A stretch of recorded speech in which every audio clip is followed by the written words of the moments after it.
அனைவருக்கும் வணக்கம். தவக்காலத்தில் நாம் மேற்கொள்ளக்கூடிய 10 ஜெப முறைகள். முதலாவதாக தவக்காலத்தை மனமாற்றத்துடன் நாம் துவங்குகிறோம். அப்படி என்றால் இந்த மனமாற்றத்திற்கான ஜெபத்தை, மனத்துயர் மன்றாட்டை நாம் சொல்லி துவங்குவது நல்லது.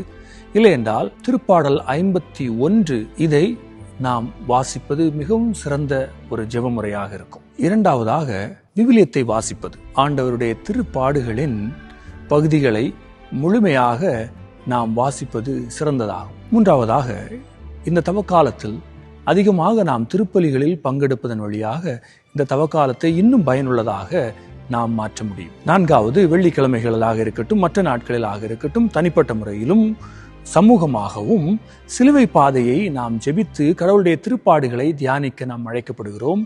ஐந்தாவதாக, இந்த நாட்களில் ஒவ்வொரு நாளும் துயர் நிறை மறை உண்மைகளை நாம் தியானிக்கும் விதத்தில் ஜெபமாலைகளை நாம் சொல்லுவது மிகச்சிறந்த ஒரு ஜெபமுறையாக இருக்கும். ஆறாவதாக, இந்த நாட்களில் ஒவ்வொரு நாளும், ஏழாவதாக, ஒவ்வொரு நாளும் இரவு படுக்கைக்கு செல்லும் முன் இந்த ஆன்ம பரிசோதனை நாம் செய்யக்கூடிய பழக்கம் இந்த நாட்களில் அதிகமாக இருக்க வேண்டும். நம்முடைய செயல்பாடுகளை சீர்தூக்கி பார்த்து கடவுளுக்கு உகந்த ஒரு செயல்பாட்டை நாம் இன்று ஏறெடுத்திருக்கின்றோமா என்று ஆன்ம பரிசோதனை செய்வது ஒரு மிகச்சிறந்த ஜெப முறையாக இருக்கும் இந்த நாட்களிலே. எட்டாவதாக, மௌனமாக இறைவனை ஆராதித்தல். ஆலயங்களுக்கு சென்று நற்கரணை ஆண்டவரை எந்த ஒரு ஜெபமும் இல்லாமல் ஒரு 15 நிமிடமாவது நாம் மௌனமாக இருந்து கடவுள் நம்மோடு பேசுவதை நாம் கவனமுடன் கேட்பதற்கு இந்த நாட்களில் முயற்சி செய்யலாம். வீட்டிலேயே ஒரு 15 நிமிடம் ஒரு நாளில் எந்தவித ஒரு செயல்பாடும் செய்யாமல் மௌனமாக இறைவனுக்கு முன்பாக